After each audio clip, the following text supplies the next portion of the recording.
प्रभू भावे एवढा प्रभू भावे तेने संपुष्टे राहावे होय भक्ती केला तैसा पुरवी धरावी ते इच्छा एवढा प्रभू भावे तेने संपुष्टी राहावे होय भक्ती केला तैसा पुरवी धरावीचे इच्छा एवढा जगदानी मागे तुळशी दळ पाणी एवढा जगदानी मागे तुळशी दळ पाणी होय भक्ती केला तैसा पुरवी धरावी ते इच्छा आला नावा रूपा आला नावा रूपा तुका म्हणे झाला सोपा होय भक्ती केला तैसा पुरवी धरावी ते इच्छा येतो समचरण सरोजम सांद्र नीलांबुदाभम जगननिहित पाणिं मंडनं मंडनानां तरुण तुलसीमाला कंदरम कंजनेत्रम सदयधवलहासं विठ्ठलं चिंतयामि अलंकापुरी रम्य सिंहासनस्थं पदाम्भोज तेजः पुरदिक्प्रदेशं विधीन्द्रादिदेवै सदा स्तूयमानं समाधिस्थमूर्तिं भजे ज्ञानदेवं पांडुरंगा कुरु प्रथम नमन दुसरे चरणा संतांचिया त्यांच्या कृपादाने कथेचा विस्तारू बाबाजी सद्गुरु दास तुका आत्मरूप गणेशू केली स्मरण होय सकळ विद्येचे अधिकरण ते चिवंदू श्रीचरण श्री गुरूंचे ते नमस्कारोनी आता अभिनव वाग्विलासिनी जे चातुर्यार्थ कला कामिनी ते श्री शारदा विश्वमोहिनी नमिली मिया मदरधई सद्गुरु जे नेतारिलो हा संसार पुरु म्हणून विशेष अत्यादरू विवेकावरी शरण शरण जी हनुमंता तुझा आलो रामदूता भक्तीच्या त्या वाटा मजदा वाव्या सुबटा योंत प्रविश्य मम वाचमिमां प्रसुप्तां संजीवयत्य किल शक्तिधर स्वधाम्नां अन्यांश्च हस्तचरणश्रवणत्वगादीन् प्राणान् नमो भगवते पुरुषाय तुभ्यं रंगा येई वो ये रंगा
संपुष्टी राहावे होय भक्ती केला तैसा पूर्वी धरावी ते इच्छा प्रस्तुत प्राप्त प्रसंगी भगवत चिंतनासाठी निवडलेला अभंग विश्वसंत महाराष्ट्रभूषण वैराग्य महामेरू संतवीर देहनिवासी सर्व संत हृदय सम्राट भगवान पांडुरंग परमात्म्याचे लाडके भक्त श्री संत जगद्गुरु तुकोबाराय यांचा हा अभंग भक्तिपर प्रकरणातील असून या अभंगाद्वारा जो परमात्मा व्याप्त आहे त्या परमात्म्याची व्याप्ती वर्णन करून तो परमात्मा भक्तांच्याच हृदयात एकविध भावाने कशा पद्धतीने राहतो याचं दिग्दर्शन या अभंगामध्ये तुकोबाराय करतात.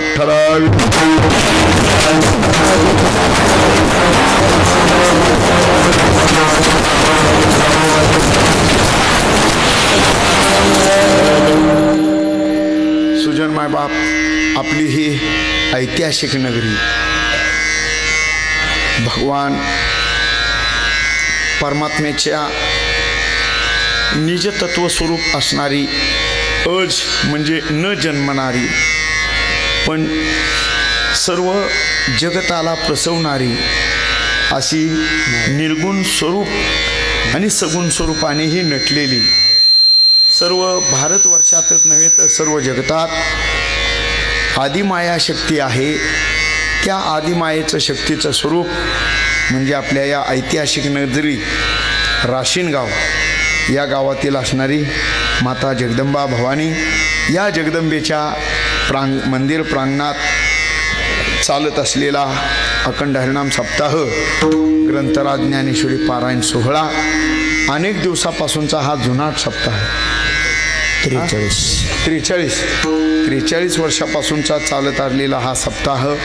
या सप्ताहामध्ये मागील काही 42 वर्षामध्ये अनेक मोठमोठे दिग्गज कीर्तनकार इथं येऊन गेलेले आहेत. मोठमोठ्या संस्थेच्या जुन्या विद्यार्थ्यांनी, पण संस्थेचे जुनेच विद्यार्थी पण ते पुढं शिक्षक बनले.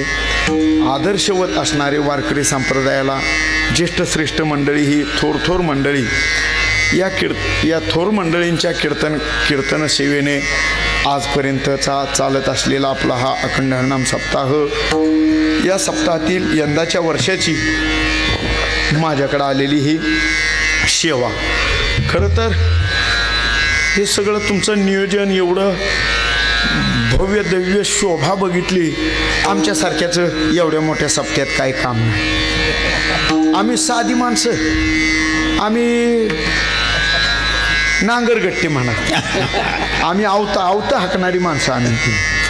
पण पिढीजात मला माहीत तरी नाही, मला माहीत नाही, पण पिढीजात भगवान पंढरीरायाचा विठोबाचा धर्म जागो, त्याचे चरणी लक्ष लागो, या नियमाला अनुसरून माझ्या पिढीतल्या जुन्या माणसांनी घालून दिलेला पायडा तो आजपर्यंत जपतो आहे.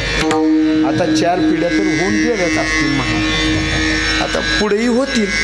चला असो, देवाचं कार्य देव कधी थांबवून ठेवत नाही, देव करून घेतो. तसा तर मी काही इतका मोठा कीर्तनकार नाही, माझ्याकडे काही कुठले गुण नाहीत, मी कुठला काही गायनाचार्य नाही, मला काही तालाकालाचं इतकं ज्ञान नाही.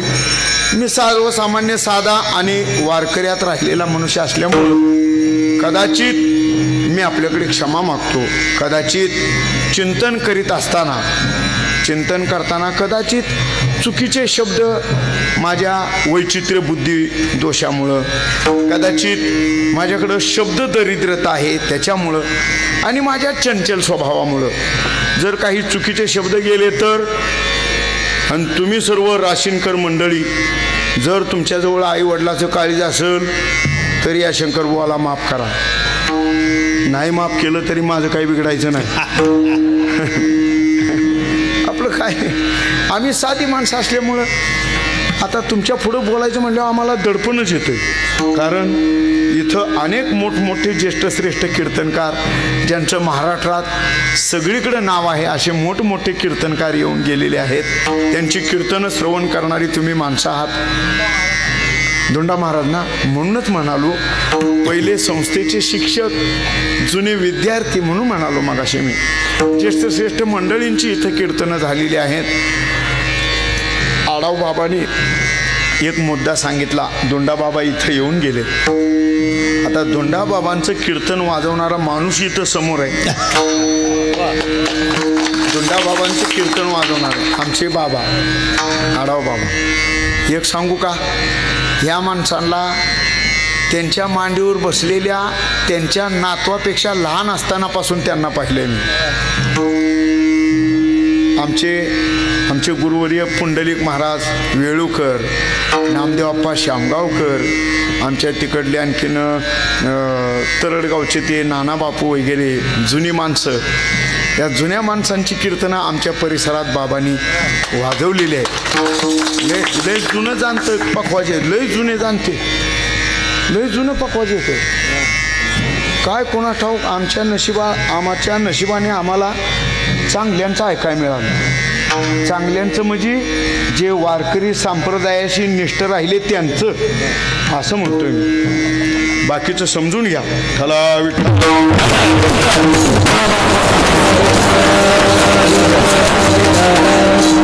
आणि यंदा मोठी बहार. गेल्या वर्षी पण सेवा होती आमची. ही परिटवाडीकर, आणखीन देशमुखवाडीकर ही मंडळी इथं सेवेला होती.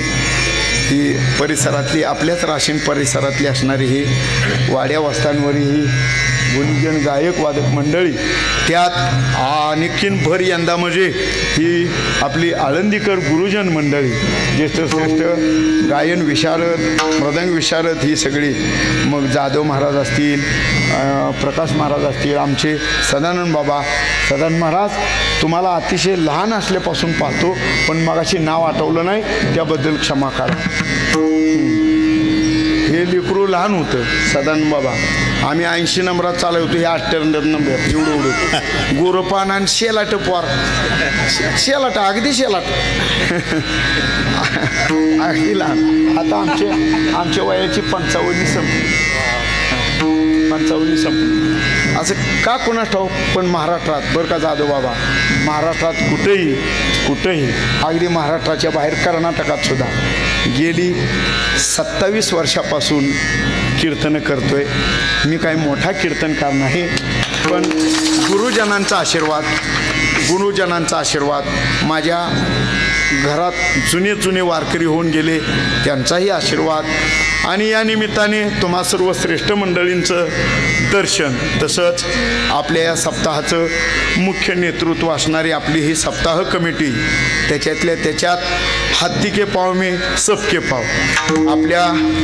आपल्या राशीनगावचं राजघराणं, भोसले महाराज साहेब राजघराणं, त्यांच्यासोबत असणारे सम्मिलित असणारे सर्व कार्यकर्ते मंडळी. तसा तुमचा कोणाचा परिचय माझा नाही. ही 2-4 जण सोडली तर कुणी काय माझ्या ओळखीचं तुम्ही नाही. गेल्या वर्षी महाराज राजेसाहेबांचा परिचय झाला. तुमचे बाबासुद्धा, त्यांनाही प्रणाम. तसंच मला इथं सेवेची संधी प्राप्त करून दिली. कुठं त्यांनी कीर्तन ऐकलं मला माहीत नाही, कुठं ऐकलं असेल त्यांनी माहीत नाही मला. ज्यांनी आज मितीपर्यंत नामदेवरायांचे वंशज म्हणून नामदेवरायांच्या भक्तीचा वारसा आजपर्यंत घरात जपला. हरिभक्तीपरायण आमचे चुंबळकर भाऊ विजू महाराज चुंबळकर, त्यांचे बंधू. खरं तर इथे येण्याची संधी त्यांच्यामुळंच लाभली. तसा मी काही एवढा मोठा नाही. आता कसं काय आलो असं इथं मला तरी काय सांगता येत नाही, कारण का जरा मोठ्याची ओळख असली तर लवकर कामं होतात, असं काही आहे. आता हे काय मी सांगणं नवीन नाही. असो, या निमित्ताने सेवेला आहे. उरलेल्या वेळेमध्ये आपण चिंतन पाहायचंय. आता फक्त 9:30 वाजल्यात, आपल्याला 10 वाजता थांबलं पाहिजे. ठला विठ्ठल.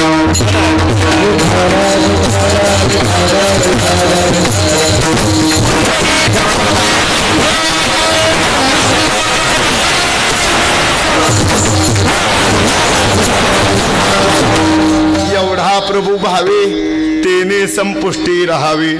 होय भक्ती केला तैसा पूर्वी धरावीचे इच्छा.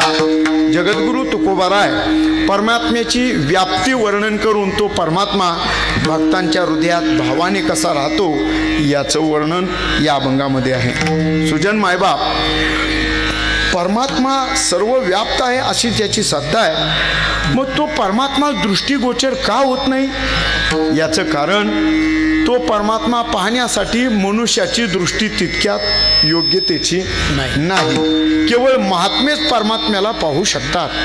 आपण पाहू शकत नाही का? आपणही पाहू शकतो, पण तत्वमसी महावाक्य प्रबोध किंवा अयम आत्मा ब्रह्म, अहम ब्रह्मास्मी सर्वम खल्विदम ब्रह्म असा जर बोध झाला, महावाक्याचा बोध झाला मनुष्याला, तर तो पाहू शकतो तत्व, ते परमतत्व पाहू शकतो. पण एक सांगू, सृष्टी जी दिसणारी आहे ही सगळी सृष्टी परमात्म्याच्या एका अंशापासून आहे. आता पै माझेनी एके अंशे ज्ञानोबा वर्णन करतात. हे जगद व्यापिले असे या लागी भेदू सांडून सरीचे साम्य भज. भगवान परमात्मा आणि अर्जुनाला म्हणजे ज्ञानोबा अर्जुनाला सांगतायत की परमात्म्याच्या मुखातून की ही सगळी सृष्टी जी बनलेली आहे, हे चराचर बनलंय ते माझे एका अंशापासून बनलंय असं सांगतात. एका अंशापासून बनलंय. एकनाथ महाराज त्याच्याही पुढे सांगतात, एकी केली खेचरे, एकी केली भूचरे, एकी केली जळचरे, चरे आचरे बहुएके. पाण्यावर राहणारे, पाण्याखाली राहणारे, जमिनीवर राहणारे, जमिनीखाली राहणारे, आकाशात भरारी मारणारे, अन्य अन्य सगळे जीव तयार केले परमात्म्याने. परमात्म्याने ही सृष्टी निर्माण केली आणि या सृष्टीचं बीज परमात्म्याच्या ठिकाणी आहे. ही सृष्टी सगळी विचित्र विचित्र प्रकारची, रज तम सत्व इति गुणहा प्रकृती संभवहा. गीताकार सांगतायत की ना, चुकला एखादा श्लोकाचा पाठ तर सांगित जा. कारण तुम्ही ज्ञानोबारांच्या दारातली माणसं आहात. ज्ञानोबारांच्या दारातली माणसं म्हणजे हलकी सलकी आहेत का? विठ्ठला विठ्ठला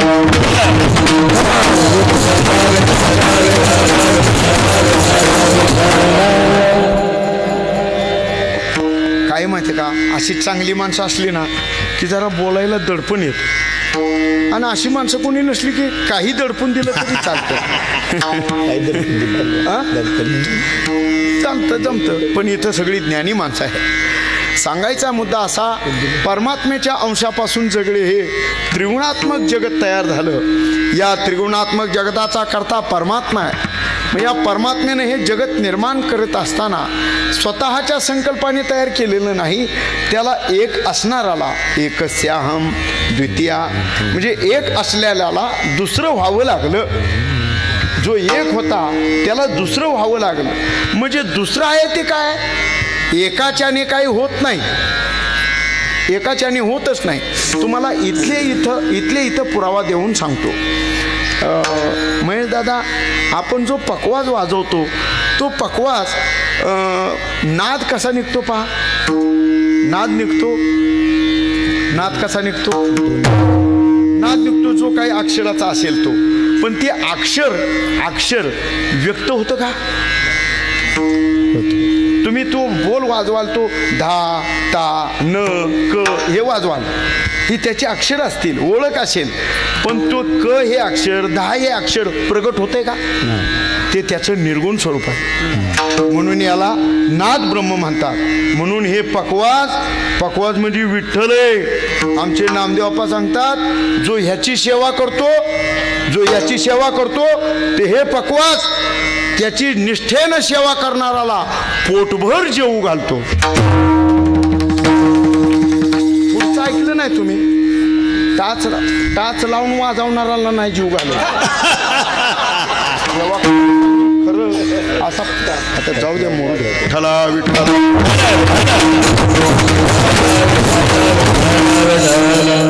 हे पुढचं चालू आहे ना तर वय नाही, हे चालू आहे ना पुढचं असं आहे ना, ते तिकडे फिरवा मग सांगतो.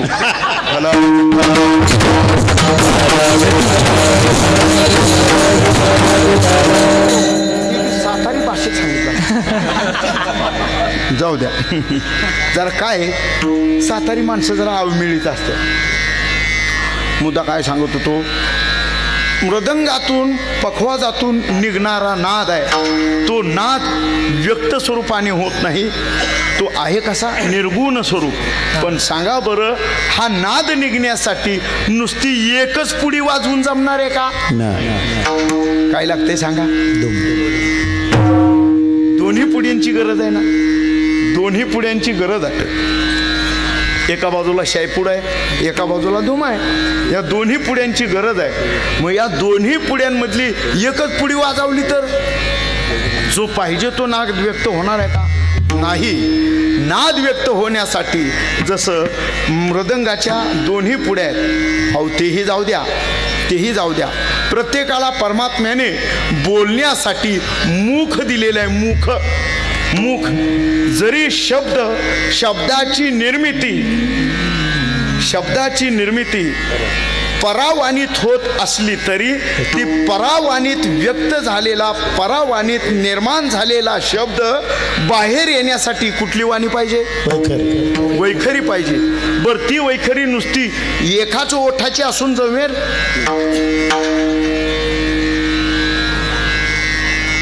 एकाच ओठाची असेल जमेल? नाही, दोन्ही ओठांची गरज आहे. तेही जाऊ देव.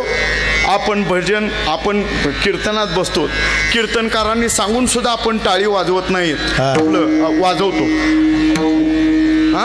टाळी वाजवण्यासाठी एकाच हाताची गरज आहे ना? नाही, दोन्ही हातांची गरज आहे. दोन्ही वाहे टाळ टाळ्या टाळी किंवा टाळा टाळी लोपला नाद वगैरे हे का सांगायचे? दोन्ही ज्या वेळेला एकत्र येतील त्यावेळेला तिसऱ्याची निर्मिती आली. तसं परमात्मा एकटा आहे, एकस्याहम, एकटा आहे परमात्मा.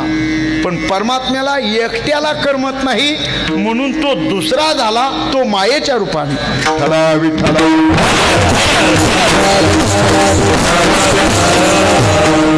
परमात्मा एकटा आहे, तो एकटा तो आहे. तो कसा आहे? जो एकटा आहे तो कसा आहे? एको देवो सर्वभूतेषु गूढा सर्व साक्षी सर्वभूतांतरात्मा. परमात्मा सर्व भूतमात्रांमध्ये एकत्वानं भरलेले आहे का नाही? आपण सगळे प्रमाण पहा. एक हरी आत्मा जीव शिव समा वाया तू दुर्गा मान घाली. परमात्मा एक आहे, एक परमात्मा आहे आणि तो सर्व भूतमात्रांमध्ये विभागलेला आहे, सर्वत्र आहे. आणि सर्वत्र असूनही तो संत महात्मे सांगतात, शास्त्रकार सांगतात, वेद उपनिषद पुराण सांगतायत की सगळ्यात व्यापून असूनही तो अलिप्त आहे. आहे का नाही? सगळ्यात व्याप्त असूनही तो वेगळा आहे. त्याचा व्याप्तपणा बघू गेलो तर कुठं नाही तेवढं सांगा. परमात्म्याची व्याप्ती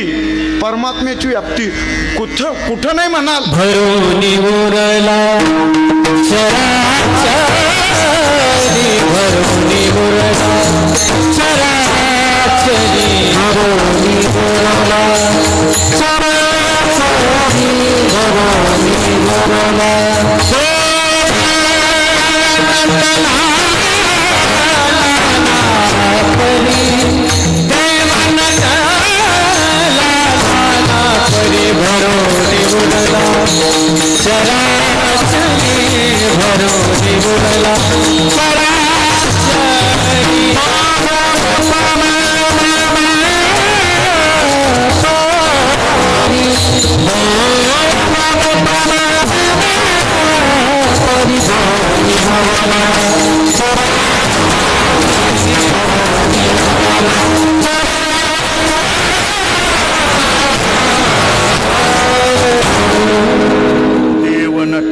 नाना परी, सर्वत्र आहे, नाना परीनं नटला पण भरोनी उरला.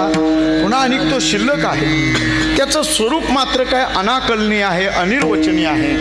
असं त्याचं स्वरूप वर्णनच करता येत नाही. वर्णन करता येत नाही. मग वर्णन करता येत नाही, मग वर्णन करायचंच नाही का? वर्णन करता येत नसलं तरी त्याचं वर्णन करण्यामध्ये फल आहे. कारण मनुष्य जीवाने जर त्याचं वर्णन केलं तर मनुष्याला मुक्तिमार्ग सहज सापडतोय. दुसरी गोष्ट, ज्यांनी परमात्म्याचं वर्णन केलं पण अनाकलनीय असला तरी सुद्धा ते जगतामध्ये ब्रह्मांडामध्ये श्रेष्ठ ठरले. कोण आहेत? वेद आहेत, उपनिषद आहेत, पुराण आहेत, श्रुतीशास्त्र आहेत आणि याच्याही पेक्षा परमात्म्याला अनेक तत्वांनी जाणणारे श्रेष्ठ मुनी महात्मे आहेत. वेद मार्गे मुनी गेले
सगळ्यात श्रेष्ठ. आता आमच्या गुरुजींचं वाक्य सांगतो. कीर्तन करण्यापेक्षा कीर्तन लिहायला शिकायचं.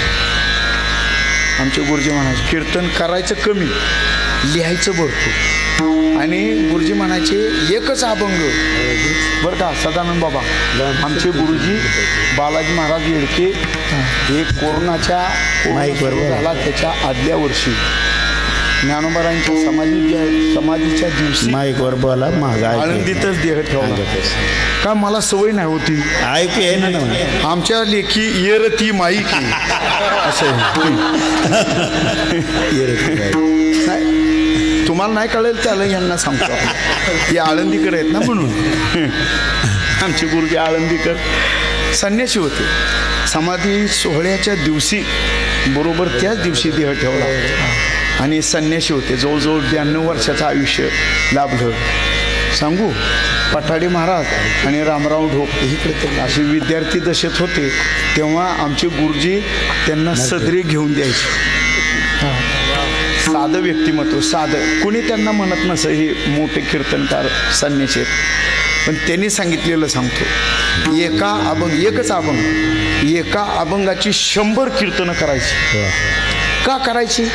प्रमाण ती चाली तर येऊ द्यायची, चाली त्या चाल्या तर येऊ द्यायची. आता ते का असं सांगायचे ते सांगू का. ते म्हणायचे तुम्ही जर त्या अभंगाची 100 प्रमाणं 100 चाली जर म्हणत असाल तर ते म्हणायचे त्या प्रमाणांचं तप वाढतं आणि त्या तपाची शक्ती गायकाला कीर्तनकाराला प्राप्त होते. असं काय सांगत होतो. परमात्म्याचं तत्व वेदांनी जाणलं, उपनिषदांनी जाणलं. ऋग्वेदाची ऋचा सांगते तमुष्टवाम इमाम जज्जान असं सूत्र सांगितलेलं आहे. ऋग्वेदाची ऋचा सांगते तमुष्टवाम इमाम जज्जान म्हणजे ज्याच्या एका रोममुळीपासून एक मुळीपासून जे सुरवरादी देव निर्माण होतात. मग ब्रह्मदेवाची तर गोष्ट सोडाच. सुरवरादी देव त्याच्या आणि रोममुळीपासून निर्माण होतात आणि ते सुरवर देवाचेच असणारे देव इंद्रदेव, वरुण, अग्नी इत्यादी हे देवाचेच असणारे देव त्याच देवाच्या स्वरूपाला जाणू शकत नाहीत. असं ते स्वरूप. या स्वरूपाला वेदशास्त्रांनी पाहू गेले पण वेदालाही अनाकलनीय वेद मार्गे मुनी गेले. ज्ञानोबाराय म्हणतात आम्हीही त्याच पद्धतीनं परमात्म्याला आकलन करण्याचा प्रयत्न केला पण तो आम्हाला दृष्टीगोचर झाला नाही. उलट आम्ही त्याची स्तुती करता करता आम्हालाच दिगमुडता आम्हालाच अशी भ्रांती पडली की याला काय म्हणावं. तुझं सगुण म्हणो की निर्गुण रे. तुझं सगुण म्हणो की निर्गुण रे.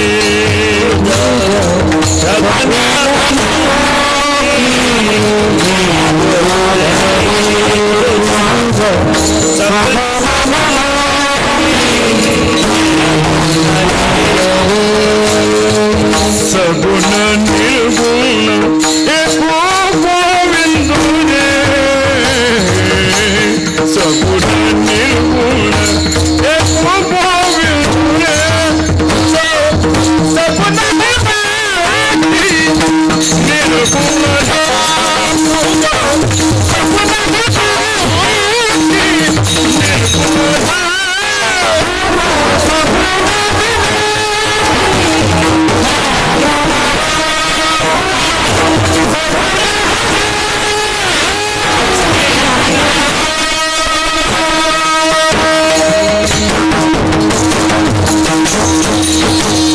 सगुण म्हणो की निर्गुण. परमात्म्याला निर्गुण म्हणावं की सगुण. तुझं स्थूल म्हणो की सूक्ष्म रे. या चालीला आणि सुधीर फडके बापूंचा स्वर आहे. तुझं स्थूल म्हणो की सूक्ष्म रे. स्थूल सूक्ष्म एको गोविंदू रे. परमात्मा कोणत्या स्वरूपाने ओळखावं त्याला ज्ञानोबराय सांगतायत. सगुण म्हणू की निर्गुण म्हणावं. सगुण म्हणावं तर त्याची अनेक रूपं आहेत आणि सगुणात व्याप्त म्हणावा तर सगुण स्वरूप सोडूनही पुन्हा तो निर्गुण स्वरूपाला प्राप्त होतो किंवा निर्गुण स्वरूपामध्ये सामावला जातो. बरं ते निर्गुण स्वरूप तरी म्हणावं तरी त्याला कोणत्या प्रकाराने सांगावं? निर्गुण स्वरूप कोणत्या प्रकाराने सांगावा? मन बुद्धी वाचा अगम्य असणारं परमात्म्याचं ते निर्गुण स्वरूप आहे. मन बुद्धी वाचा अगम्यदान. एकनाथ महाराज सांगतात शास्त्राशी न कळे उन खून वेदी मौन्य धरियेले. वेद भगवंताने मौन धारण केलं, परमात्म्याचं निर्गुण स्वरूप कळतच नाही. वेद जाणू गेला पुढे मौनावर. पुसू नका बाई पुसू नका बाई वेदाची गाई वेदाची गाई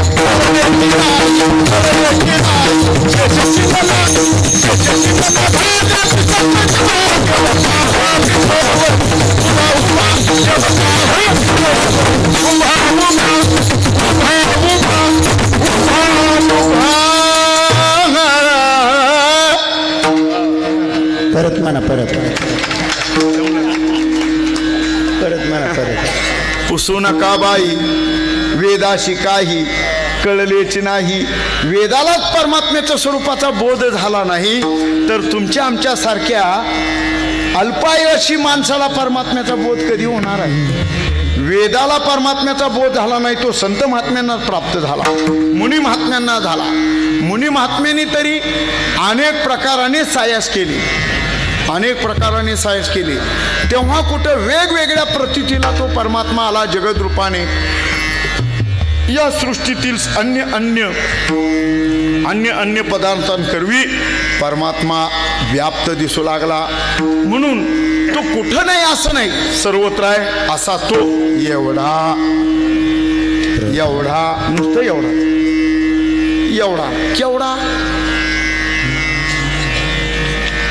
तो वेदाला कळत नाही. श्रुती नेती नेती म्हणून बहुडे तेच सनकादिक वेडे पिशे झाले. सनकादिकांनाही नाही. मग असा तो एवढा एवढा या शब्दाची उंची खोली रुंदी लांबी जाडी मोजता येत नाही. तसं परमात्म्याच्या बाबतीत एवढा हे अक्षर तितकंच गहन आहे बा, उच्चारता येत नाही. एकदा गुरुवर्य तात्यांच्या मुखातून ऐकलं होतं, परमात्म्याला सूक्ष्म किती म्हणावं, सूक्ष्म किती म्हणावं. तर सूक्ष्म म्हणण्यासाठी प्रत्येक असं समजा, असं धरा, प्रत्येक माणसाच्या अंगावर 350 का 3.5 कोटी आहे ना, 3.5 कोटी रोम आहे. त्या रोमातला एक रोम घ्यायचा, एक रोम घ्यायचा आणि तो उभा धरून शेंड्याच्या बाजूने रोमाचं वरचं टोक, त्या टोकाच्या बाजूने त्याचे 10 छेद करायचे.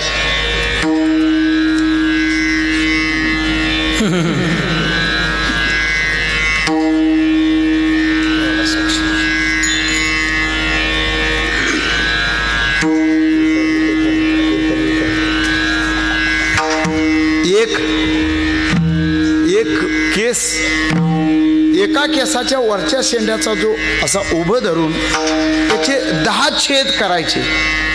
ते 10 छेद झाले, त्यातला एक भाग केवढा दिसेल सांगा? मला तरी काही दिसला नाही अजूनपर्यंत. एवढं शोधून शोधून, एवढी कीर्तनं करून, नुसती पाकिटं गोळा करून आपलं म्हणजे इतकी कीर्तनं करून सुद्धा आता बरकड्या वर निघायला लागल्या तरी सुद्धा त्या एका रोमाचा 10वा भाग अजून मला सापडलेला नाही. आणि मी परब्रह्माला गवसणी घालायला निघालो, कसं सापडेल सांगा? हो, कसा सापडेल? आमच्यासारखेचे हे हाल आहेत, त्यांचे काय होईल?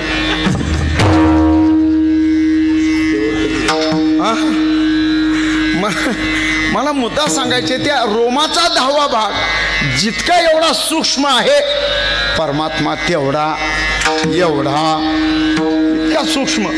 इतका सूक्ष्म परमात्म्याच्या बाबतीत सूक्ष्मता व्यापकता सूक्ष्मच आहे बा. त्याला सगुण निर्गुणात कोणत्याही स्वरूपात बंधित करता येत नाही. परमात्मा मुक्त म्हणावा तर जीव मात्राच्या योगाने बंधित झालेला आहे. सांगा बरं, प्रत्येक मनुष्य मात्राच्या अंतःकरणात काय राहतं? एका वैज्ञानिकाने मनुष्याच्या हृदयाचा विचार केला. सांगा बरं, हृदय केवढं आहे तुमचं आमचं? हृदय काळीज केवढं आहे? तुम्हाला राशीनकरांना काही हृदय नाहीच का? मग सांगा तरी, सांगा. एका वैज्ञानिकाने सांगितलं होतं की प्रत्येक माणसाची जेवढी मूठ तेवढं प्रत्येकाचं हृदय आहे, तेवढं काळीज आहे. मग ज्याला आपण चेतनाशक्ती म्हणतो, जे आत्मचैतन्य म्हणतो, जे चैतन्य आहे तुम्हाला बोलायला लावणारं, ऐकवणारं, गायला लावणारं, पाहायला लावणारं, खायला लावणारं, आपलं असं देखवी ऐकवी एक नारायण असं जे तत्व आहे ते एवढ्याच्या मुठभर असणाऱ्या हृदयाच्या काळजाच्या ठिकाणी कुठं राहतं? त्या वैज्ञानिकाने असा एक निष्कर्ष काढला होता की मुठभर असलेल्या हृदयाच्या ठिकाणी विशेष भागामध्ये एक शेंगदाणा बसेल अशी एक पोकळ जागा आहे. त्या पोकळ जागेत परमात्म्याचं चैतन्य वास करतं असं एक म्हटलेलं आहे. ज्ञानोबारांची सगळ्यांच्या पाठ असलेली ओवी म्हणा, तैसा हृदयामध्ये मी रामू की असता सर्व सुखाचा आरामू की भ्रांता शिकामू विषयावरी. हृदयात परमात्मा सगळ्यांच्या आहे, पण सांगा बरं, तो हृदयातला परमात्मा आपल्याला कधी दिसलाय? मला तरी दिसलेला नाही. म्हणून पूर्वी एक जुनं गाणं लागायचं रेडिओला. आता ह्या मुलांना रेडिओ वगैरे काय माहीत नाही. रेडिओ त्याला गाणं लागायचे, कुठे शोधिशी रामेश्वर काशी हृदयातील मंत्री हृदयातील भगवंत राहिला हृदयातून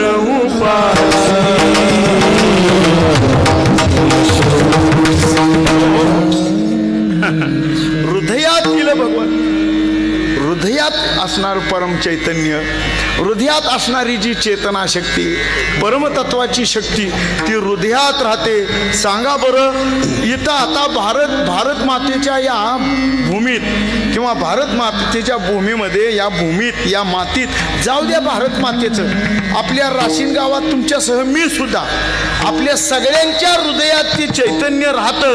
मग एवढ्या सगळ्यांच्या हृदयात स्त्री असतील, बाळ असतील, आपली महाराज मंडळी असतील, तुम्ही बसलेले असाल, तुम्ही सगळी ज्येष्ठ श्रेष्ठ मंडळी असाल, मग सांगा बरं, ते चैतन्य संपायला पाहिजे ना? एवढ्या सगळ्यामध्ये असून संपलं पाहिजे ना? अहो संपलं पाहिजे ते, कारण काय एवढ्या सगळ्यांना कधी पुरणार आहे?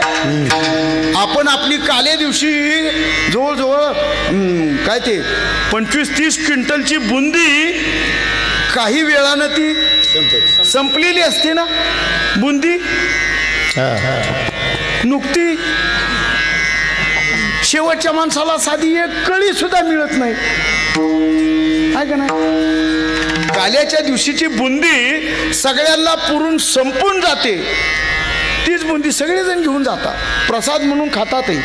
मग सांगा बरं, तसं तुमच्यात आणि माझ्यात असणारं जे परम चैतन्य आहे ना, आता आपण एवढे सगळेजण बसलोत, कीर्तन ऐकतोत, मीही तुमच्याशी संवाद करतोय, हेही महाराज मंडळ आहेत.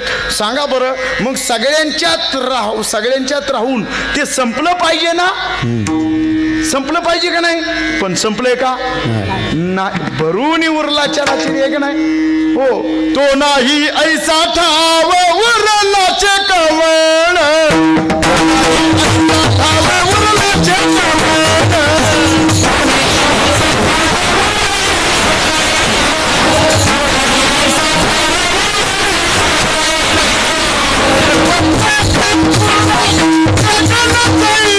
सर्वता संपूर्ण जगन पाहिजे.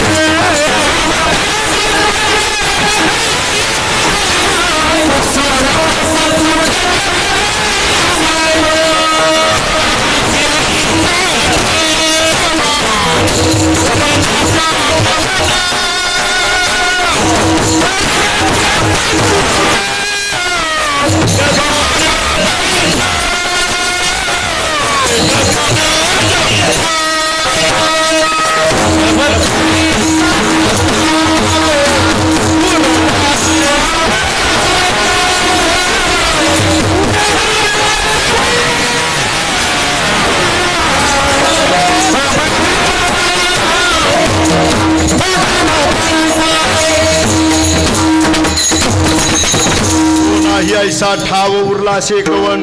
तो परमात्मा कुठं नाही तेवढं सांगा. विठ्ठल जळी स्थळी भरला, रीता ठाव नाही उरला. परमात्म्याच्या तत्वाचा विचारच करू गेलो तर माणसाची मती दिगमूढ होते बाबा.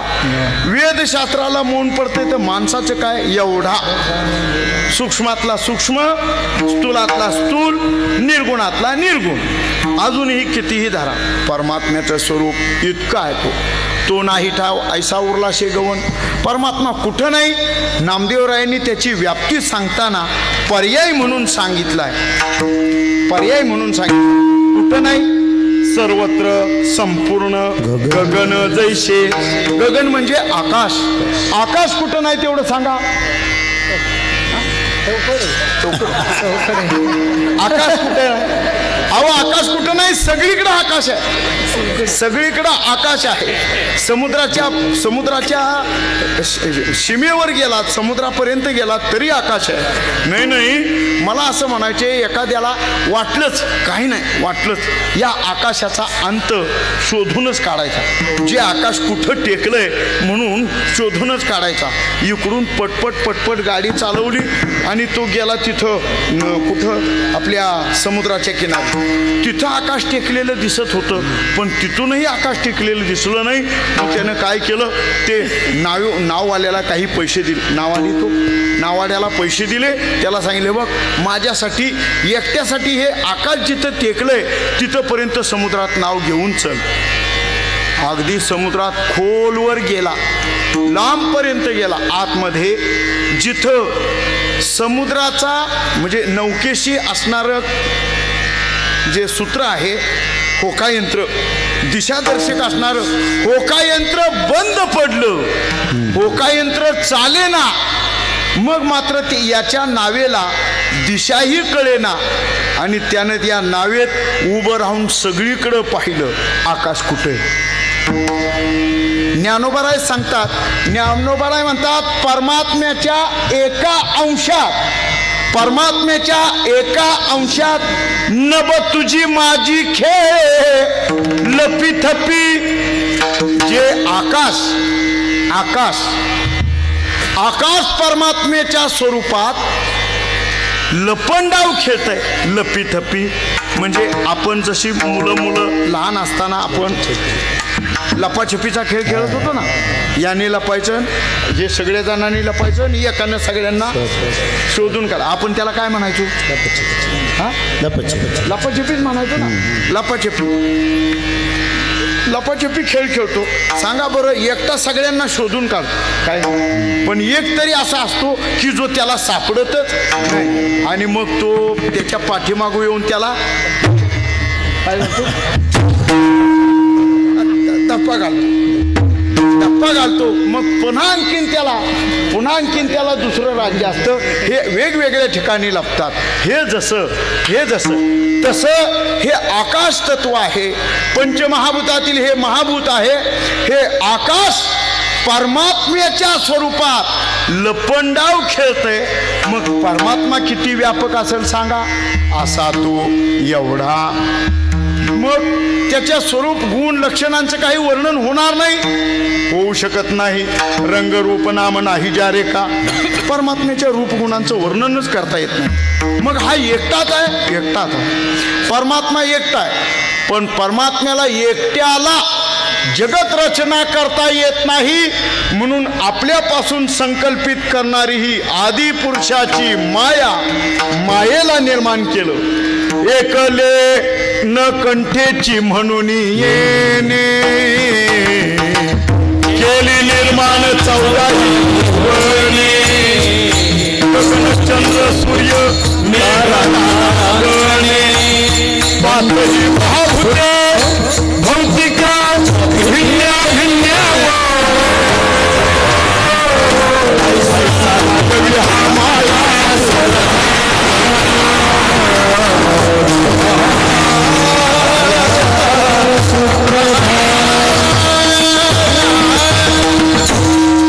परमात्म्याच्या संकल्पाने ही आदी पुरुषाची माया, ब्रह्मयाशी नयेची आया, परमात्म्याची ही माया निर्माण झाली. आणि ही माया मात्र त्रिगुण वेष्टित जगताला कारण झाली. परमात्मा निमित्त कारण आणि निर्माण करती मात्र माया. परमात्म्याच्या सत्तेनंच हे जगत निर्माण झालं. एवढा या शब्दासाठी सांगतो. एकनाथ महाराजांनी या जगदंबेला आली कोलाठीन खेळाया सगुण गुण माया, सगुण गुण माया म्हटलेलं आहे. सगुण ही आणि निर्गुण स्वरूप आहे. म्हणजे ती अज आहे.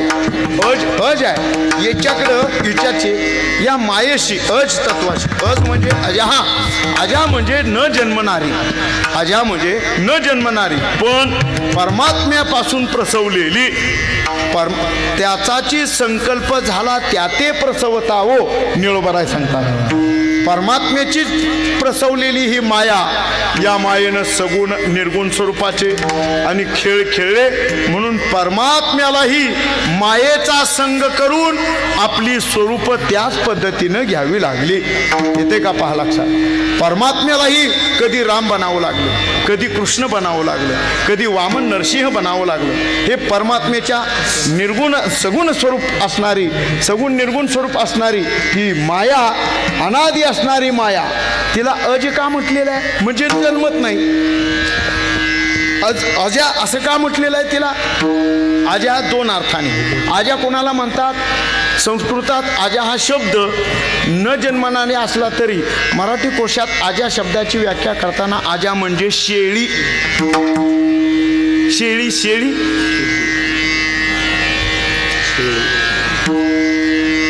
तुमच्या लक्षात नाही आली. आज्याची आई अजून बी नाही आली. सरळ सांगू का. बोकडाची आई हो. बोकडाची आई शेळी. तिला आजा शब्द आहे शब्दकोशामध्ये. आजा शब्द आहे. पण ही आजा शब्द परमात्म्याच्या मायेकडे लावत असताना न जन्मणारीच असं लावायचं. अशा या शेळीचा आणि भागवतामध्ये आलेला आहे. शेळीचा उपभोग घेणारे दोन बोकड आहेत. दोन बोकड आहेत. कोण. एक जीव स्वरूप आणि दुसरा आहे का नाही. जमतंय ना मला. एकच नंबर. एक जीव स्वरूप बोकड आहे. तो तिच्याशी रथ होण्याचा प्रयत्न करतो. पण या जीवरूपी बोकडाला तिचा उपभोग घेता येत नाही.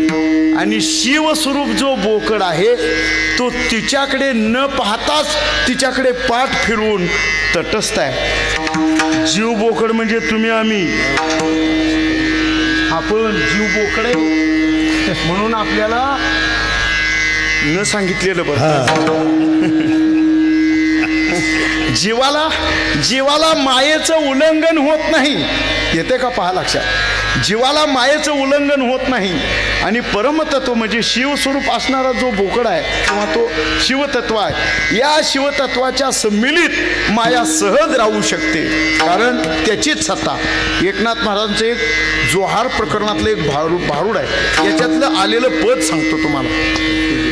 जोहार मायबाप जोहार धनी, मी निराकाराची महारिणी, माझ्या धन्यास निद्रा लागली म्हणून तुमच्या सेवेशी आली की जी मायबाप जोहार धनी.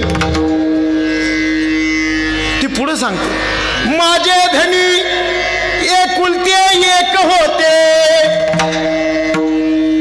माझे धनी एकुलते, पण त्यांना एकट्याला करमेना. मग म्या येऊन काय केले, एवढे जंगडंबर उभे केले परी सत्ता त्याचीच. माझा धनी एकटा होता म्हणजे परमतत्व एकच आहे. हा परमात्मा तत्व एकच, पण या एक तत्व असणाऱ्या, एकच असणाऱ्या परब्रह्माला, एकच असणाऱ्या तत्वाला ही मायेच्या संघाने जगत प्रसवला आणि हा एकटा होता तो दुखटा झाला. सांगा, आपल्याला एकट्याला करमत का दुखटाला करमत?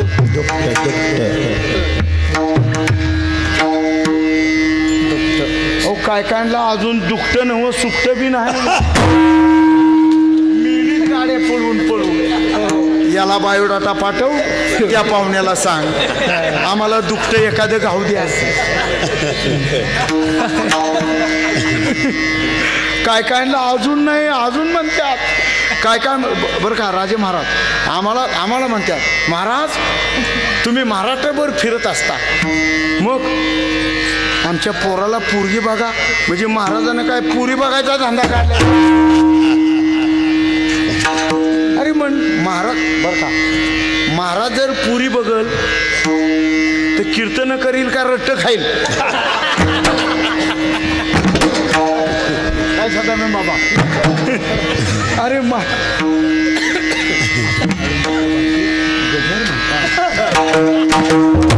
विठ्ठला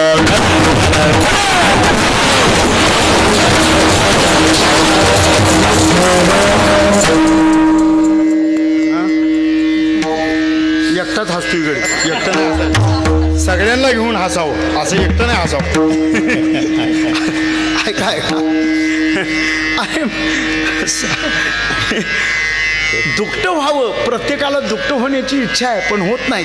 चला, परमात्म्यालाही एकट्याला करमत नाही, एकट्याला करमत नाही म्हणून त्याच्यापासून संकल्प विकल्प झाले आणि त्याच्यातून मायेचा प्रसव झाला. अशी ही माया सांगते, मी माय राणी पतिव्रता शिरोमणी ज्ञानदेव निरंजने क्रीडा करी. ती सांगते माया, पती जन्माला माझे उदरी, मी झाले तयाची नोवरी, पतिव्रता धर्म पाहो माझा, सर्वोपरी पती भोगीजे ओझा. याच्यातला अर्थ काय सांगू? ती सांगते, ज्ञानोबाला सांगतायत, पती जन्माला माझी उदरी. माया म्हणते, ज्याच्याशी मी लग्न लावलं तो माझ्या पुटी जन्माला आला, मग याचा कोण झाला? तो नातं सांगा.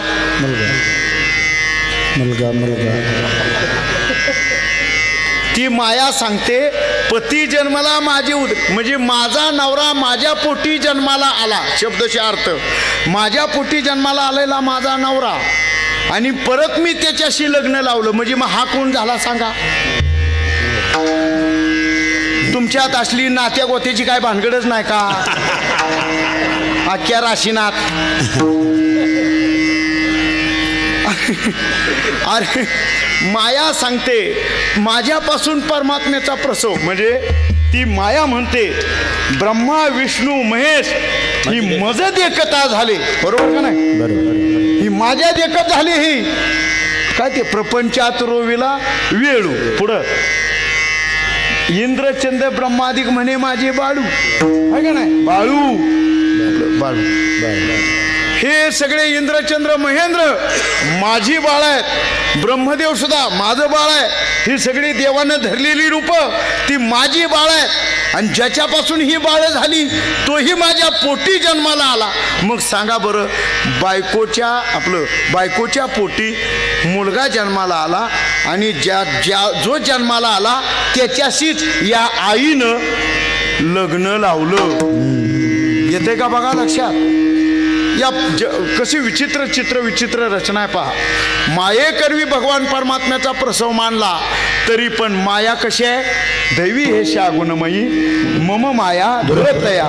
तुकोबारायांनी तिला सहज उत्तर दिलंय की बहुरंगी माया असे विखुरली कुंठितची झाली होता बरी. माया ही बहुरंगी आहे, पण अशाही बहुरंगी मायेला सुद्धा जो मायेलाही अतीत आहे असा परमात्मा एवढा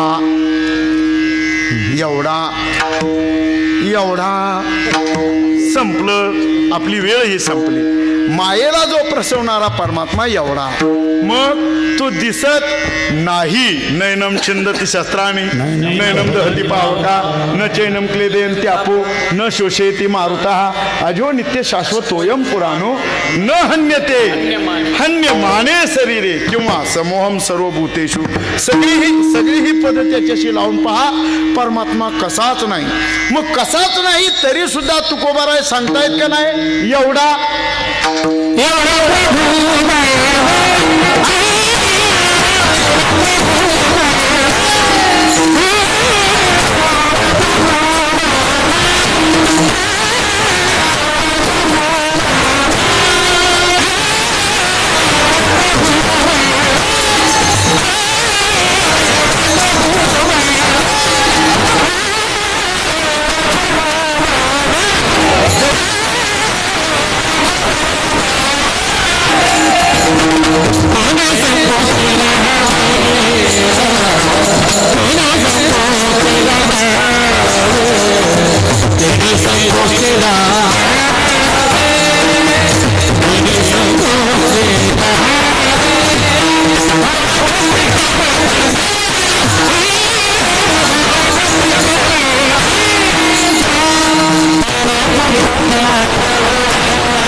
तुम्ही पण न सांगता टाळ्या वाजवल्या.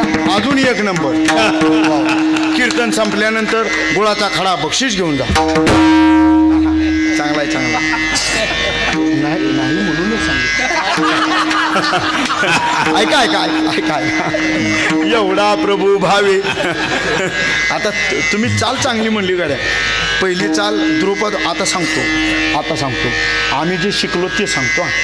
पहिली चाल जर ध्रुवपदावर येत असेल तर जोड चाल म्हणताना सुद्धा परत ध्रुवपदावरच यायचं. असं यायचं, असं म्हणायचं ते. आता तुम्ही नंतर चाल म्हणली ना, एवढा प्रभू भावे एवढा प्रभू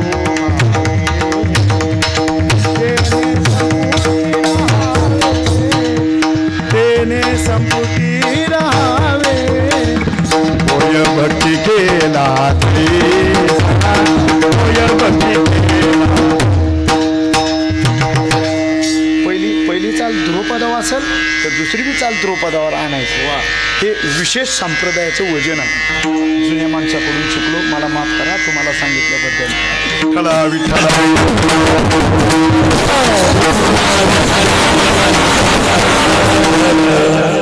एवढा प्रभू भावे परमात्मा एवढा आहे. आता एवढा त्याचे पर्याय पहा केवढा येतो. सर्वांच्या सर्व भूतमात्रांच्या हृदयात नांदतो म्हणून एवढा. अजून सगुण निर्गुण स्वरूपाचा आहे म्हणून एवढा. आणि सगळी देवदेवता याचीच स्वरूप आहेत. सगळ्या देवदेवतेच्या स्वरूपाने हाच नटलेला आहे म्हणून एवढा. शिवाय याच्यापासून अनेक ब्रह्मांडाची रचना होते. अनंत ब्रह्मांडे उदरी म्हणून एवढा.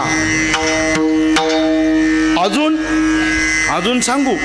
प्रत्येकाच्या मनातलं जो जाणतो अंतर जाणोनी अंतर वर्ते तैसा असा जो आहे ना तो प्रत्येकाच्या अंतकरणातील सूक्ष्मादी भाव ओळखतो असा तो एवढा. आणि किती म्हणाल त्याचे पर्याय सांगता येतील अनेक किती. मला असं वाटतं एका अभंगावर आमचे गुरुजन मग आमचे घुले बाबा असतील, कुरेकर बाबा असतील, आता सांप्रत असणारे डॉक्टर महाराज असतील, अजून कोणी असतील, ही सगळी माणसं एवढा या शब्दावर 8-8 दिवस नाही 15-15 दिवस म्हटलं तर नाही महिनाभर बोलतील. एवढा परमात्म्याची व्याप्ती सांगताना किती व्याप्त म्हणाल तर आता सोपं सांगतो. आकाश सगळीकडे व्याप्त आहे, तत्का परमात्मा व्याप्त आहे. परमात्म्याचे सगुण निर्गुण स्वरूप अनेक आपण देवदेवतीच्या स्वरूपाने पाहतो म्हणून एवढा आहे. आता जसं एवढा या शब्दाची लांबी रुंदी खोली उंची सांगायची असेल तर पर्याय पहा. नुसते पर्याय. आपण सर्वजण जेवायला बसतो आहे का नाही. जेवायला बसतो ज्या वेळेला मोठी पंगत असेल ना तर लहान पंगत कशी असेल. सप्ताहामध्ये जेवायला बसल्यानंतर आपल्यासमोर जे पदार्थ वाढणारी माणसं आहेत ते आपल्यापुढून फिरतात. भात हवा का, शिरा हवा का, लापशी हवी का, बुंदी वगैरे जे काही पदार्थ आहे ते वाढताना फिरतात. आणि काही आपली महाराज मंडळी आहेत, काही राजे मंडळी आहेत, काही कार्यकर्ते मंडळी आहेत, काही विद्यार्थी सगळी मंडळी बसले जेवायला. आणि मग वाढत एखाद्या ओळखीच्या माणसाच्या ठिकाणी जातो तो वाढपी आणि म्हणतो अहो माझ्या हातून एवढं तरी घेणार आहे का नाही तुम्ही, थोडं तरी घ्या, एवढं तरी घ्या. मग त्याने ती बचक धरलेली असेल नाही तर मूठ धरलेली असेल. तो म्हणतो एवढं तरी घ्या. नाही माझं पोट भरले हो, जास्त होतंय. नाही थोडं तरी घ्या. माझा हात मोडता का नाही असं म्हणतात ना. माझा हात मोडू नका हो, घ्या तरी थोडं तरी. सगळ्यांनी वाढलं तुम्हाला पण मी आत्ता वाढायला आलो, माझ्या हातनं घेताय का. मग तो काय म्हणतो सांगा. तो काय म्हणतो जास्त नको मला नारळा एवढा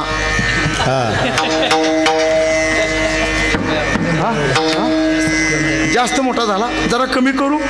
सफरचंदा एवढा. अजून उगच लिंबा एवढा. जर माळकरी नसेल तर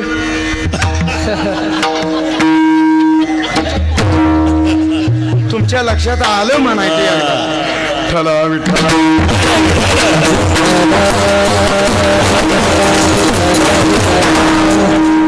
भात वाढण्याचा शिरा वाढण्याचा परमाणू नारळा एवढा, बचके एवढा, सफरचंदा एवढा, लिंबा एवढा, नाही तर सुपारी. हेच म्हणायचं होतं मला पण ते तिकडं लक्षण जात होतं. एवढा हे त्याचं परमाणुता आहे. मग परमात्म्याच्या बाबतीत परमाणुता पहा. परमात्मा व्यापकपणात एवढा हो.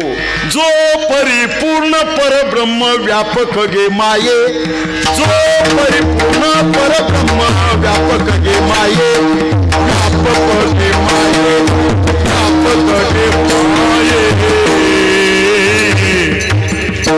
गोपुरे चालित आहे, चालित आहे, गोपुरे चालित आहे,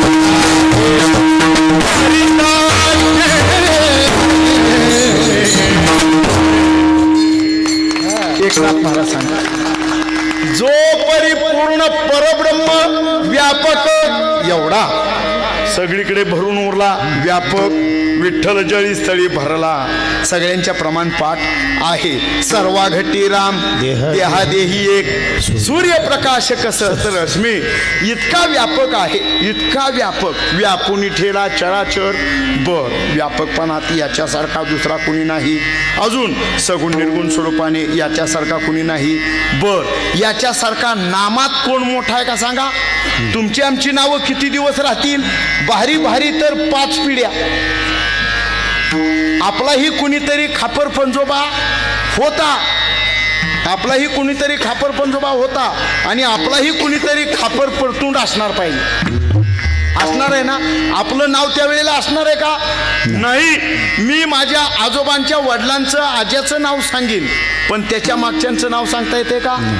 नाही सांगता येत, नाही सांगता येत. हा पूर्वजाचं नाव सांगता येतील. मी ज्या गोत्रात जन्माला आलो त्या गोत्राचं नाव सांगेन, पण माझ्या जे खापर पंजोबा आहेत त्यांच्या वडिलांचं मी नाव सांगू शकतो का. नाही सांगू शकत, नाही सांगू शकत.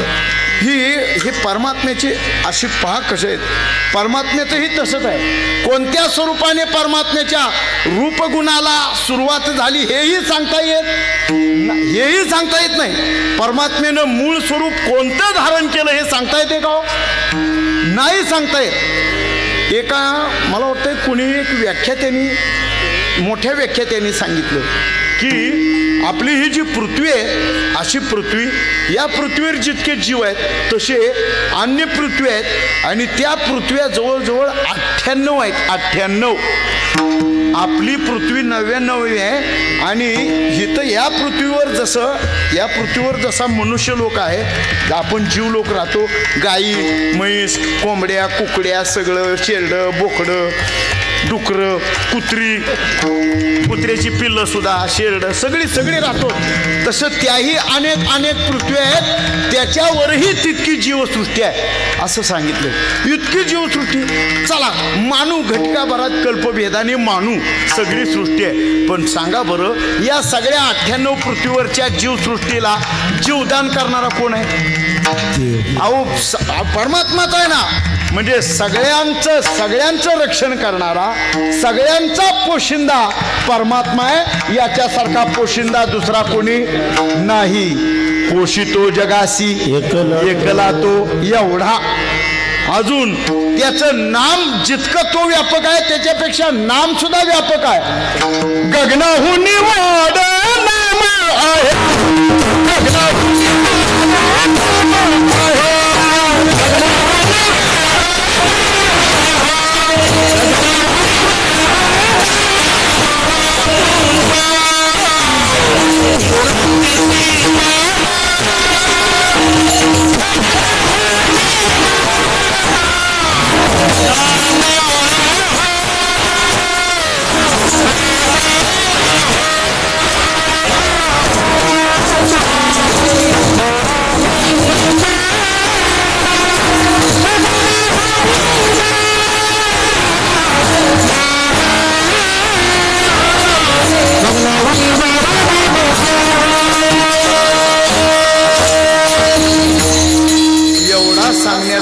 जर 10:30 वाजत असतील, सगळा अभंगाचा चिंतन कधी सांगणार बाबा.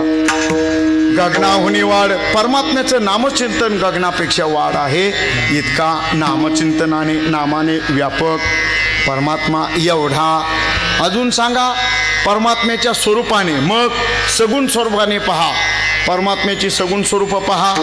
रूपे अनंताची, अनंत अपार, अनंत अपार. परमात्म्याची अनंत अपार अशी रूप आहे किंवा अनंत रूपे, अनंत वेशे देखिले मी त्याशी. परमात्मा अनंत आहे का.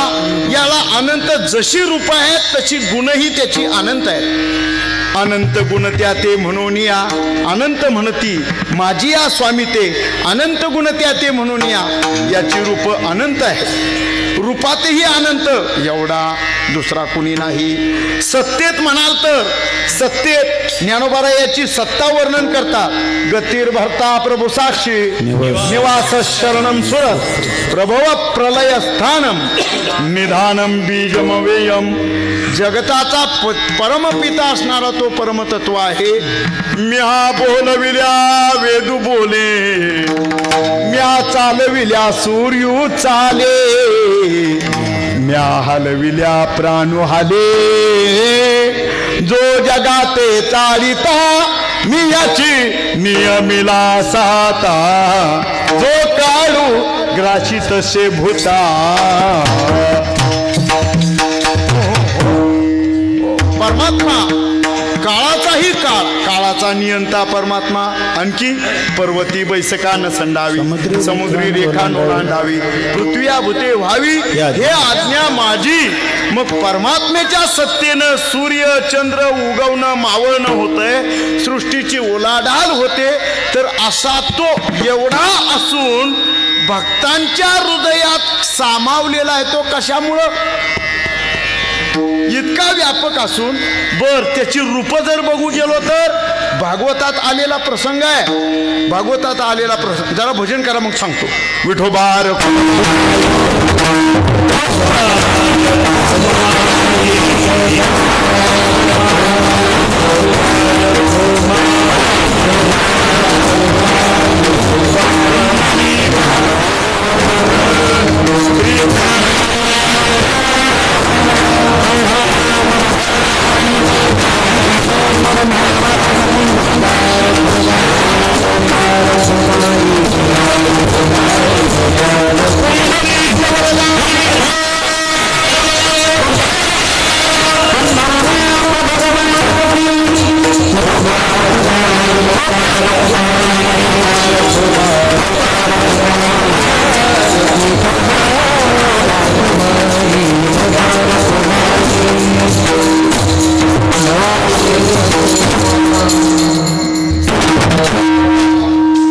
भागवत पुराणात आलेला प्रसंग पहा.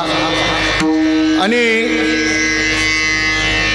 कंसाने बलराम आणि कृष्णाला मारण्यासाठी एक विशेष प्रकारची अशी चित्रशाळा रंगशाळा उभारली आणि त्या समारंभाला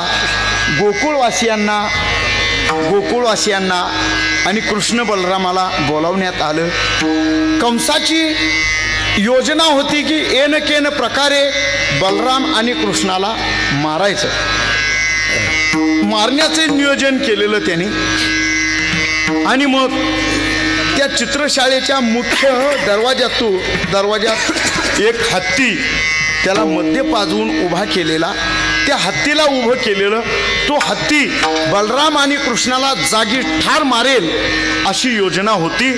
आणि मग भगवान श्रीकृष्णाला आलेलं पाहताच हत्ती जो बदनमुक्त होता तो शांत झाला म्हणा किंवा आणखीन पुढं असं भगवान परमात्मा तिथून पुढं आले. बलरामही त्यांच्यासोबत आहेत आणि त्या चित्रशाळेमध्ये सगळे जमलेले आहेत. सगळे आहेत. नगरवासीय जन आहेत, गोकुळवासीय आहेत, गवळणी आहेत, गोपाळ आहेत, म्हातारी माणसं आहेत, जपीतपी आहेत, सगळे आहेत. आणि या सगळ्या बसलेल्या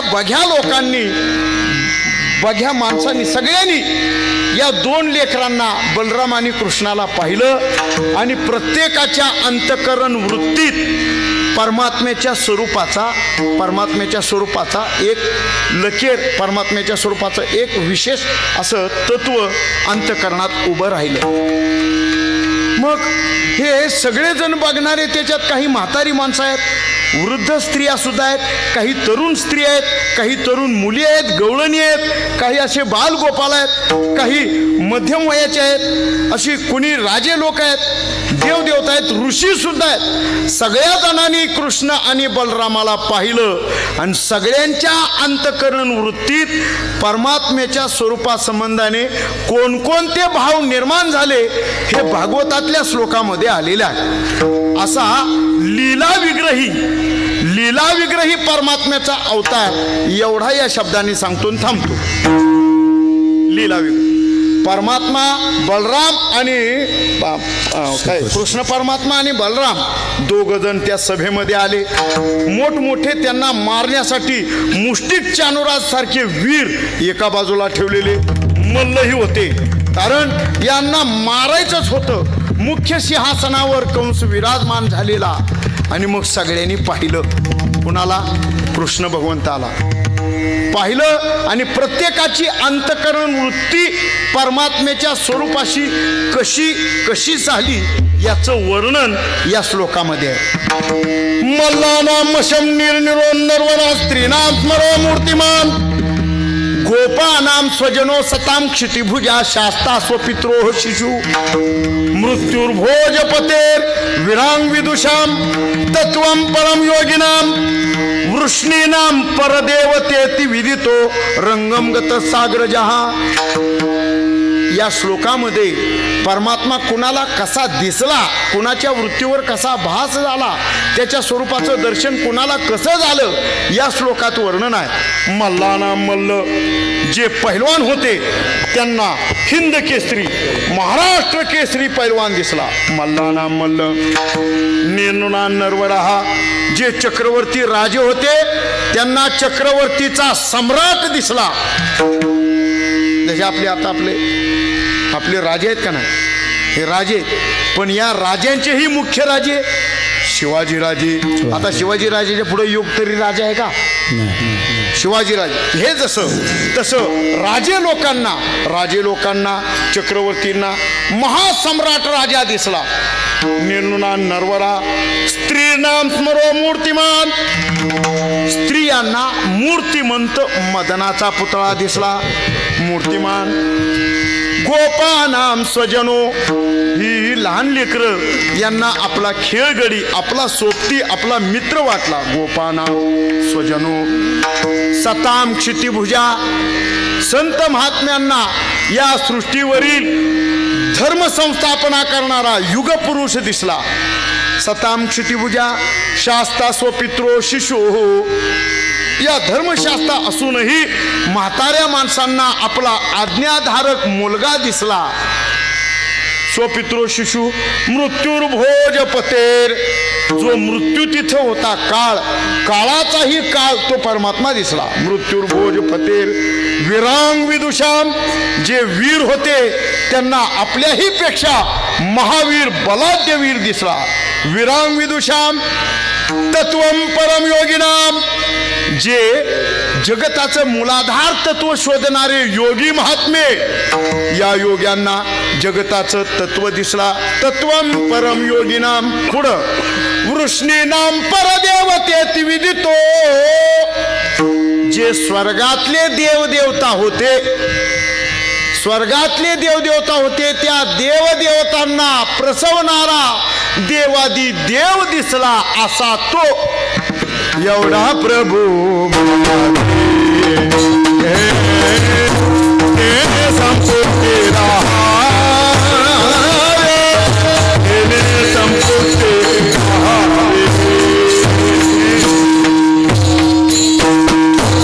असा तो एवढा. आणि तो परमात्मा कुठं राहतो म्हणाल? भक्तांच्या हृदयात भावाश्रयाने. काही नलगे एक भावची कारण तुका म्हणे आन विठोबाची.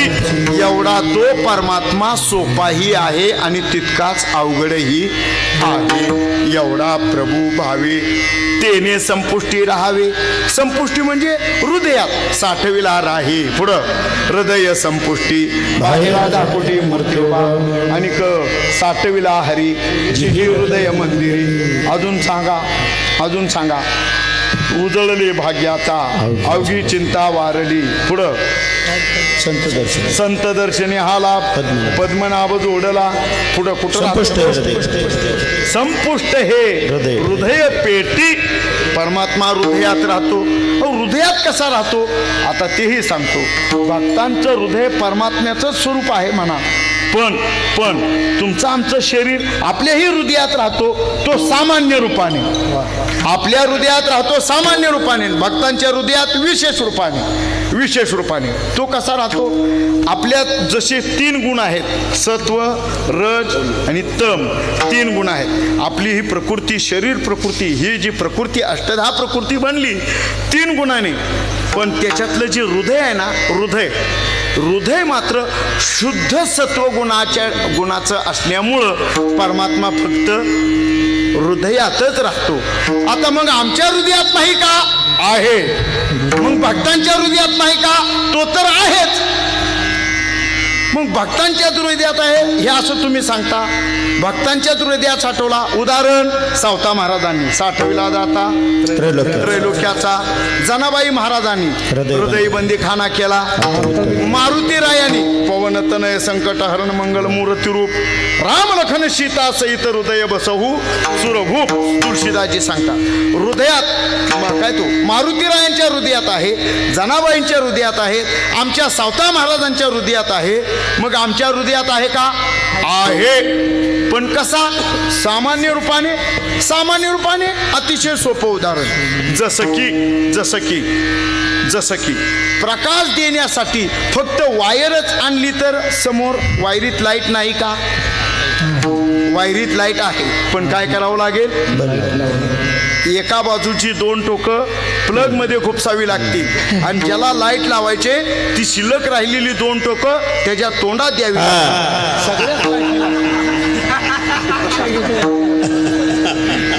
काय करावं लागेल सांगा? असं नाही उजेड पडतो का अजून काय पडतो? ऐका ऐका ऐका ऐका हे वायरीतली लाईट आहे ती सामान्य स्वरूपाने, पण त्या वायरला बल्ब पुढे जोडला की मग त्या वायरीतला प्रकाश बल्बद्वारा प्रकाशित होतो, बल्बद्वारा आणि प्राप्त होतो. बल्बमध्ये असणारा प्रकाश म्हणजे संत महात्म्यांच्या हृदयातला देव आणि वायरीतली असलेली लाईट म्हणजे तुमच्या आमच्यातला देव. येते का लक्षात?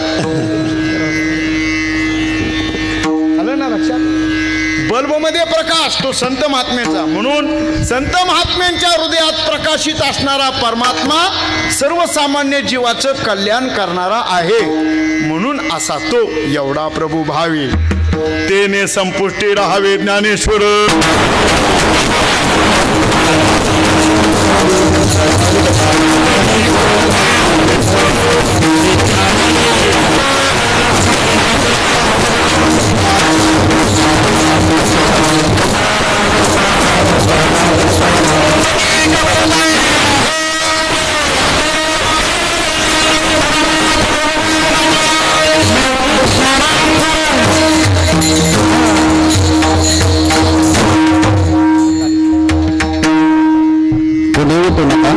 या ठिकाणी पांडुरंगाची आरती होईल, त्यानंतर कार्यक्रमाची रूपरेषा सांगितली जाईल, त्यानंतर सर्वांनी उठायचे.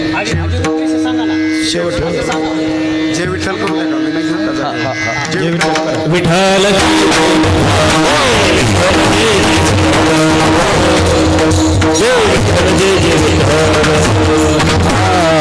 बोलेले पुरे